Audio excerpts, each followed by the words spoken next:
Mr. Knowles, Mr. O'Connor, Here. Ms. Rodriguez, Here. Dr. Russell, Here.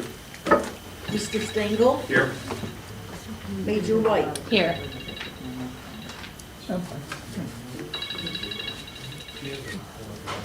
Thank you so much. Let's take a look at our consent agenda. Are there any items that need to be removed? The meeting notes from October 18th.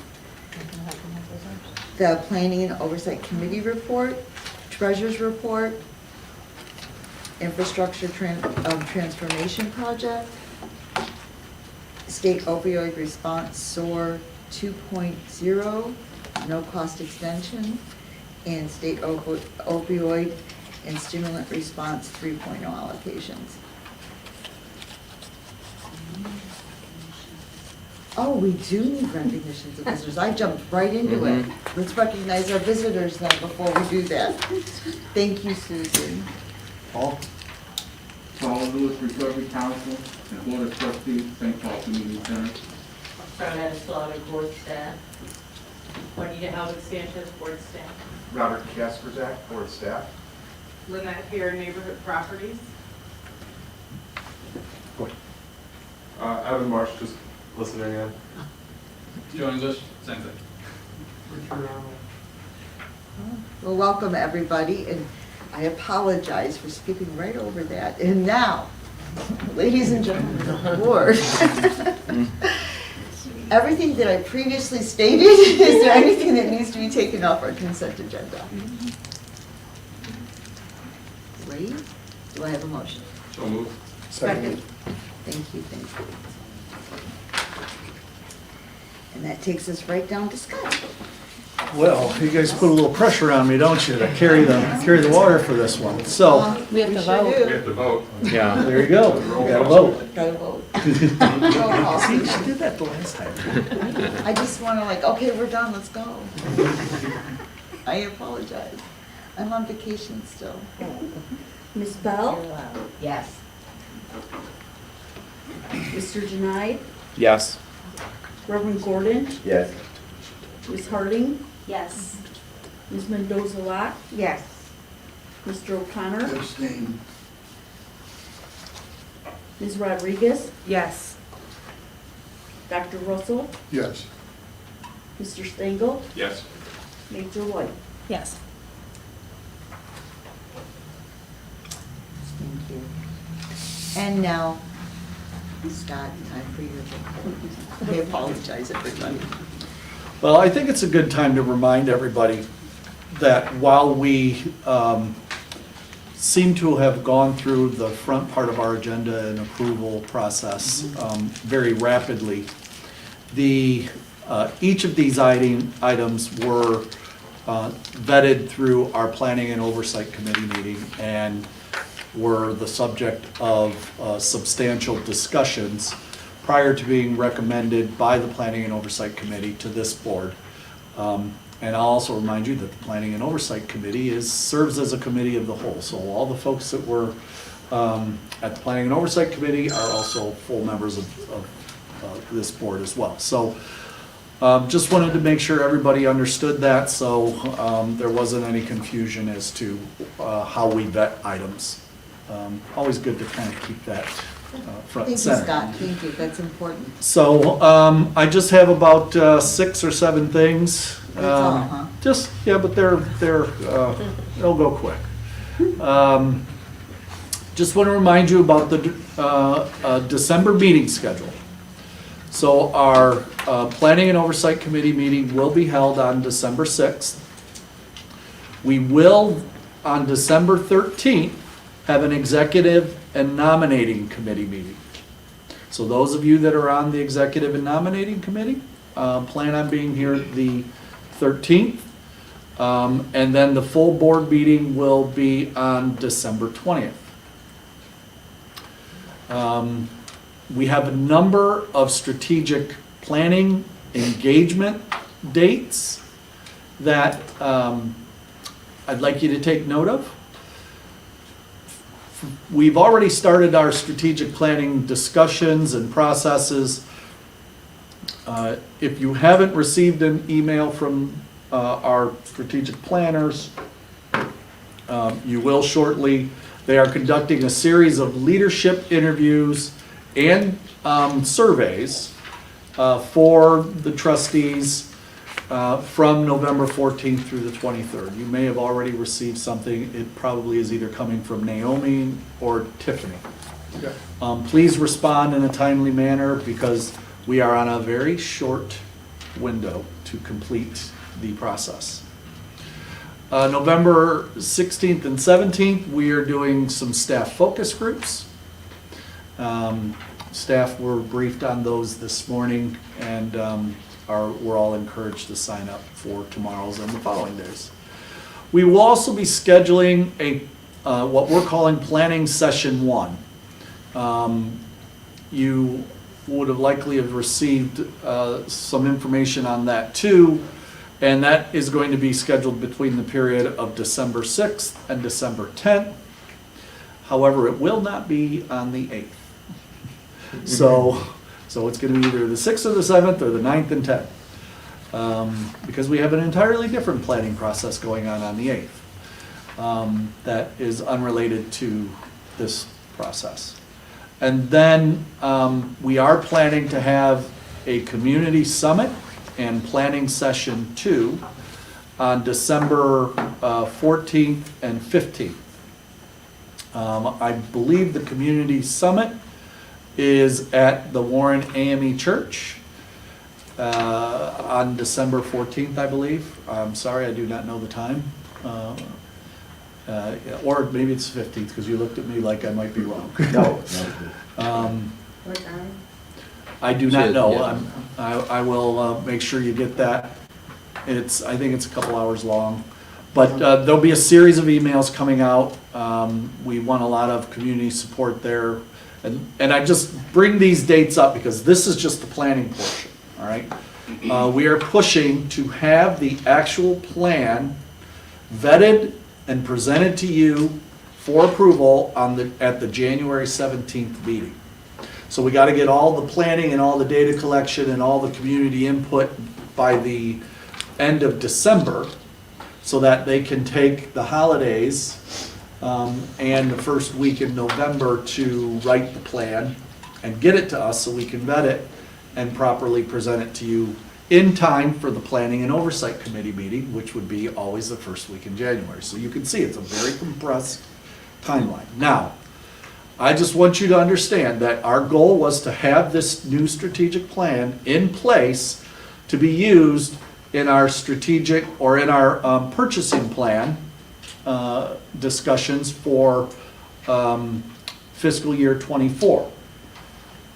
But if I sense through participation rates or schedules or maybe the quality of the information coming back in that we're rushing, then I will intentionally slow the process down to allow for better input and data collection.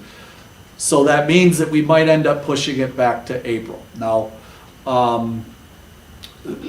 that's not ideal, but I would, given how much money we're spending on our strategic plan, I would rather slow it down, have a quality plan, and then think about how we use it moving forward than have something that we're not happy with, despite all of our best intentions. So I just wanted you to be aware of that, so there's kind of that dynamic going on. In aligning with that, we also have the ITP, the Infrastructure Transformation Plan that you know. And so there's strategy sessions moving forward with that. There's strategic planning sessions moving with that.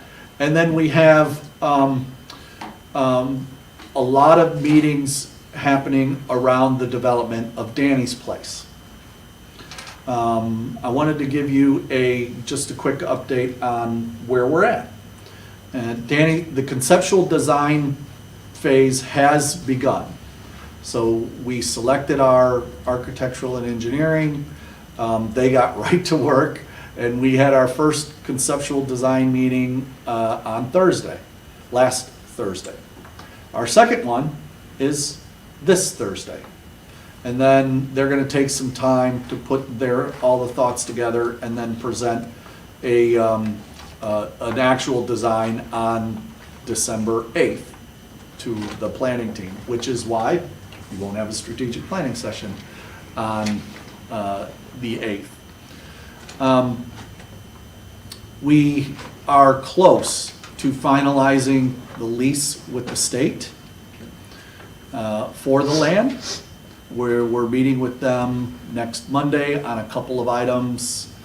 But if we can get those things cleared up, then we will be bringing the recommendation for approving that lease to this board at the Planning and Oversight Committee meeting in December. Well, you've had time to have that vetted through. It's already been vetted Okay, through the prosecutor's okay, office. okay, And all right. yeah, Thank you, thank you, we sir. did that up front. We have received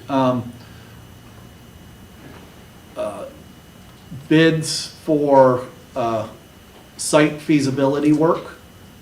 If you recall, you allocated $45,000 for that to occur. We were able to solicit 3 bids to comply with our requirements, and we are close to finalizing a recommendation. Just want to remind you that that work is being done by the owner's rep, and so they'll be handling all of that work. The bids came in, there was a wide array. One, we approached 3 entities. One said they weren't interested because they had too much work to do. 2 came in, one came in at twice the amount of the other bid. And they're all quality organizations, so the decision is kind of clear. Right. We just need to work it out. Did you do comparison to make sure that they were? That's what the owner's reps Is gonna do for us. It's gonna compare. they've already done all that, yeah. Okay. They do all that work, that's why we pay them to do that work, and then we vet all that information. Awesome. Thank And they're you. doing a heck of a job. They're doing good work. And so we will be bringing a couple other things to you from, in regards to Danny's Place as well. NAMI Ohio, as you recall, received the award from Marcy Captor's office in the last federal budget amendment, the $2 million for the Northwest Ohio Psych Rehab. Well, that money actually went to NAMI Ohio. NAMI Ohio wants to, they just can't sub the work to us. So they need to, and we need to enter into an agreement for essentially become the developer, which we are, of the project. And then they will reimburse us up to the $2 million mark. So we'll be bringing that MOU to you next month. Oh, simple. And 2 other things will be coming. We are getting close to, in January, releasing bids for construction manager. And along with that, we need to have a project labor agreement in place for the Northwest Ohio Building Trades. And that will require an MOU and a project labor agreement. This is something that we have supported from the very beginning. And so I'll be bringing information to you for approval for that MOU and entering into the project labor agreement. Those things need to be in place before we select a construction manager, because the project labor agreement is actually more involved with the construction manager than it is with us. And just a few other updates. I don't believe that there'll be any issues with the lease. Talked to Director Lori Chris of Ohamas yesterday on this, and she was very supportive of what we were trying to accomplish. We anticipate that at some point in the near future, that we may be hosting, with any luck, we'll be hosting the governor in our community to look at our continuum of care as it relates to crisis and residential and hospitalization as a way to garner additional support for not only financial support for Danny's Place, which we hope to be substantive, but additional crisis capital improvements, crisis-related capital improvements. And the reason that's so important in the short term is that there's a sense that now that the Ohio House and Senate are back in session as of this week, that there may be something that moves through lame duck that allocates the, I think it's like $96 million in capital funds that are available, that are sitting in a bill, and I think another 83 in workforce development funds. They're all in this one bill. They're sitting there waiting for somebody to do something, and of course, if they don't pass by the end of December, they die on the vine and will have to be reintroduced. So we're hoping to get that moved, and the department is hoping to get that moved, and that's good news for us because then that will help clear up and identify additional resources for Danny's Place. So there is a lot going on. And do we have any projected dates for the? We do not. We have no projected dates for that yet. It was just a 5-minute conversation yesterday with Director Chris, but you know, they have a commitment to getting that money moving, not just for these capital improvements, because it's ARPA funds as well, so there's some deadlines associated with that. But the additional need is for workforce development. All of our organizations, all the agencies are struggling with workforce to maintain it, to recruit, and frankly, we're no different. Which brings me to my next point. We have 7 vacant positions right now. They were the ones you approved in August. We expect to make offers for 2 of those positions by the end of the week. We have 2 positions that have viable candidates that are undergoing interview processes. And the remaining 3 positions, quite honestly, we're struggling to identify viable candidates. So we're going to have to rethink our strategy on several of those positions. And so we've done 1 round of advertisements, you know, through the traditional means, and it's still on Indeed, it's still on the county website. What we've found is that for these other 3 positions, we have to repackage what we're really trying to accomplish here. And that is not relying on the traditional ways of just submitting a list. We really have to individualize the opportunity and then advertise and communicate word of mouth, whatever, you know, maybe even specifically recruit targeted individuals to apply, so that we can recruit the candidates that have the skill set, but also share our vision and mission for what we hope to accomplish here in the organization, and how we connect that to, you know, how we connect the technology systems analyst position to our vision and mission and what we hope to accomplish for our community. And that's different than just putting 7 jobs in a line and throwing them on Indeed and saying, hey, come work for us, we're wonderful people. Which, by the way, we are. But that doesn't mean they know it yet. Yeah. Are any of these positions worth a conversation with a headhunter, or just food for thought? Maybe. Let's talk offline about that. Okay. Yeah, maybe. Yeah, because when you're talking about, you know, a systems analyst, well. Yeah, but I'm being intentionally vague regarding which positions, because we haven't levied the offer yet, but we're pretty close to that, and we're doing some reference checks and all that stuff. And just a voice of affirmation to county HR They have been tremendously helpful. I mean, they are swamped. Every department is begging for their attention, and we're no different. And they have been very responsive to our needs.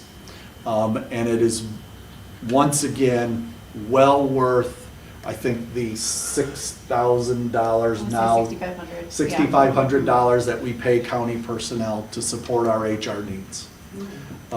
It's the best money we're gonna spend this year, most likely. So, just wanted to give them the public, It's a great price. yeah. I know, I like it. Yeah, this year up from 5,000. So, yes, they're very professional. They keep us on track. They support us in our advertising and recruiting, communication with candidates, reference checks. And they've been as responsive as they could be, and I have I have nothing but admiration for the way they're doing their jobs, because they're struggling with staffing just like everybody else. So they're doing great work. Wanted to make a couple of other mentions. The Latinx RFP. The question and answer period ended yesterday. There were several answers that were already uploaded to the website. I think the remainder will either be uploaded today or tomorrow, and that will conclude the question and answer period for the RFP. The responses are due back to the board on December 9th.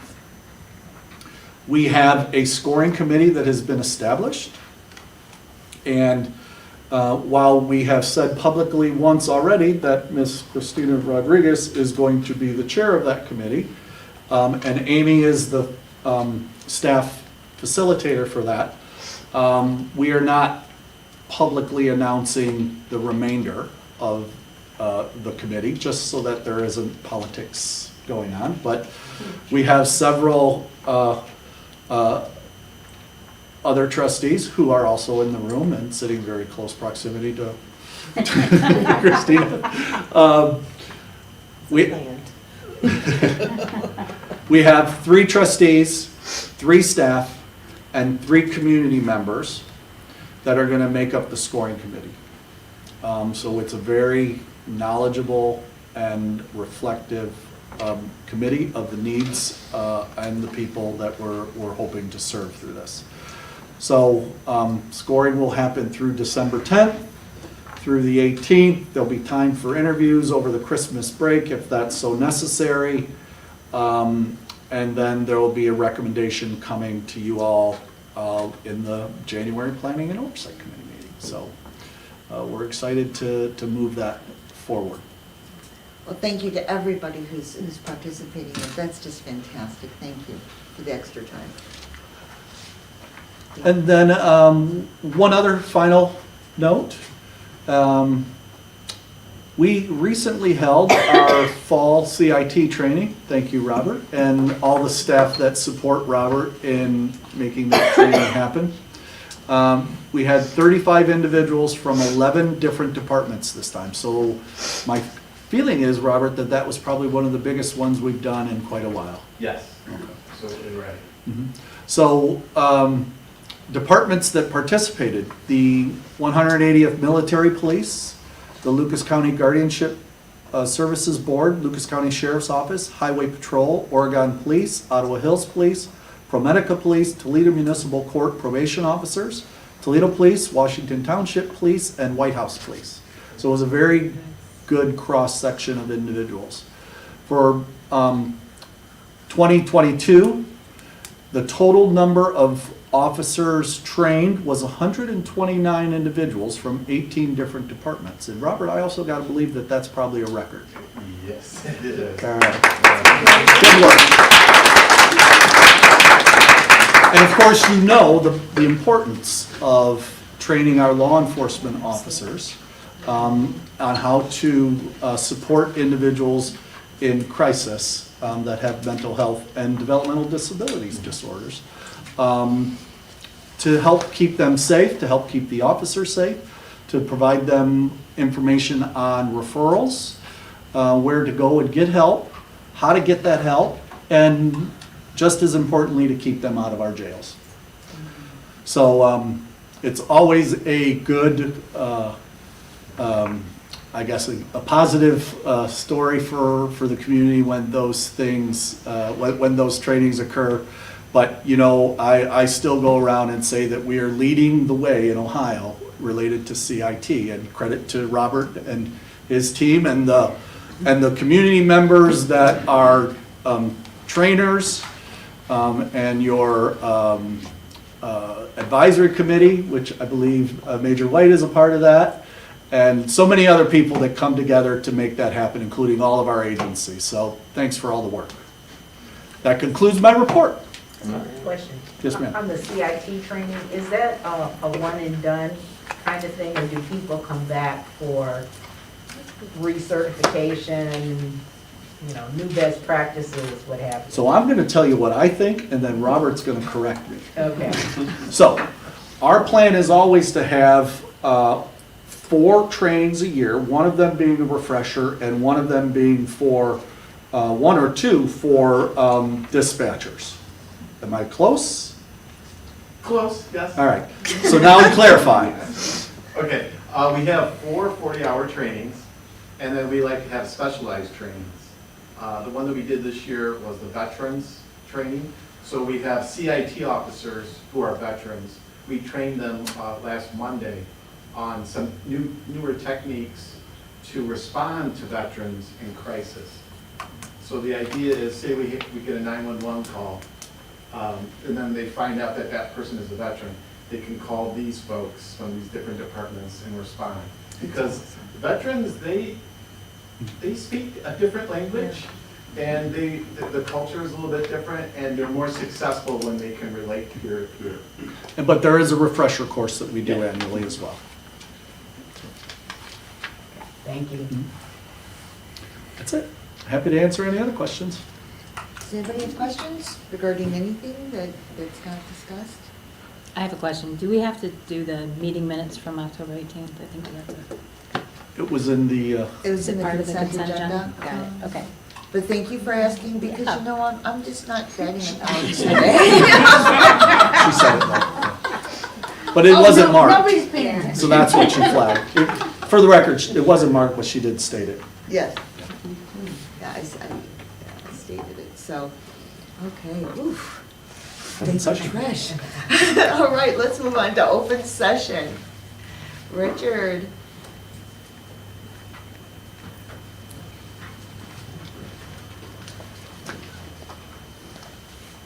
It's been another very unpleasant day at City Council. To recap, 2 weeks ago, they had an hour and 45-minute executive session, after which they came out, voted to suspend the city auditor for 30 days pending an investigation. There was actually a vote to replace Matt Cherry as city council chair. That failed. They wanted to change all of the locks in every city council building, every city office in one government center. That was referred to the Finance and Debt Committee, but they have no meeting scheduled. There was to be another meeting after that. That was canceled. There was to be another committee meeting the following day. That was canceled. The following Thursday, they had a meeting that was to discuss a $19 million expenditure for the Wayman Palmer YMCA. They had people there to give a presentation, but there was they didn't have a quorum. And as bad luck would have it, they couldn't meet in city council chambers because the plan commission was meeting. They had to meet in the 21st floor conference room, which is a small conference room. It was just very, very unpleasant. The people pointed out, you don't have a quorum here, and they were told, well, I guess the members can listen to this on tape. They're discussing $19 million, and they didn't have a quorum there. It was an excellent presentation. If they do, well, they've allocated the money, and they're actually going to have mental health services there, and then that was approved last week. The meetings of last week were poorly attended. They had everything from Harbor came and gave a presentation on their employment services. They listened to the Shape Up people. I think they're from Massachusetts. They have some kind of a violence interrupter program. But today was very unpleasant. If I understand correctly, City Council will approve anything that comes to them from, well, within reason. Anything that comes from police and fire and rescue, but everything else is going to get a first reading. They were like, public utilities had 2 grants, one of $150,000 and one of $12,000. They were pleading with city council, will you approve these? No, they would not. And of course, they all gave their speeches about how angry they were with the mayor. So everything other than city, police, and fire will be given a first reading, and they can hold this stuff up for a year if they want to. It was very unpleasant. Only the Blade was at the meeting. All of the electronic media were upstairs. They headed upstairs on the elevators at about 3 o'clock. I don't know what that was all about.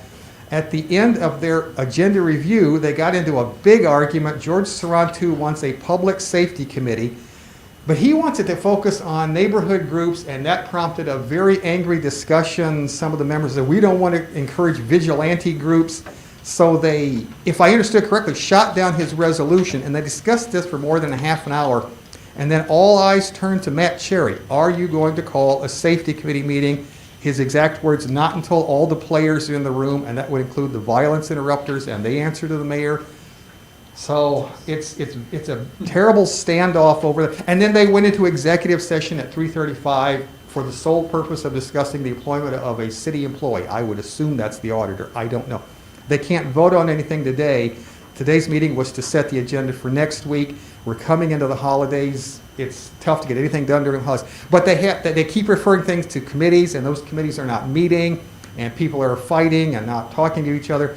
And it was extremely unpleasant, and it's kind of a standoff. But right now, it looks like they'll approve anything that comes to them from fire and rescue and police. But anything else is going to be held up until the mayor, and I'm quoting them, ends his moratorium on not speaking to the city council members. So it's been pretty unpleasant. And just can the minutes reflect, Jack Hunter passed away. He passed away September the 4th. The obituary ran in the Blade 2 weeks ago. He was the executive director of the old Ruth Ide Center, what today is known as Unison, and these were very, very difficult times. These were the days before we downsized the state hospital, meaning all the money went to the state hospital and the community agencies had to get whatever was left over. They were in the old Flower Hospital on Collingwood. I can remember vividly when you went there, you literally had to step over the mentally ill people that were sleeping on the grass outside and sleeping on the steps. This did not go unnoticed by the Old West End Association, who constantly complained. Jack was always under fire. I can remember there was a time a mental health site visit went over there, and that's the site they were greeted, was people sleeping on the front lawn. And I believe they gave some money to the old Boost organization to open up a small drop-in center. But Jack was a executive director. He was a leader. He was a pioneer. What I always remember about Jack, and this is before smoking was banned, he used to sit in mental health meetings and smoke his pipe. And if you asked him any question, he would always take a long puff on his pipe before he answered. But yeah, it wasn't very glamorous back in those days. But he passed away after a long bout with Alzheimer's. I believe he was in California. I believe there is a memorial service coming up soon.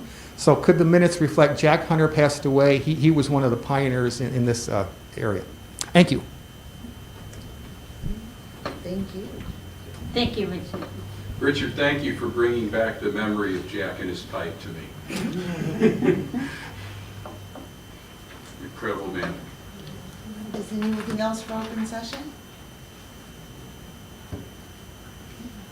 Sure. Meeting adjourned. Thanks, everybody. Drive safe.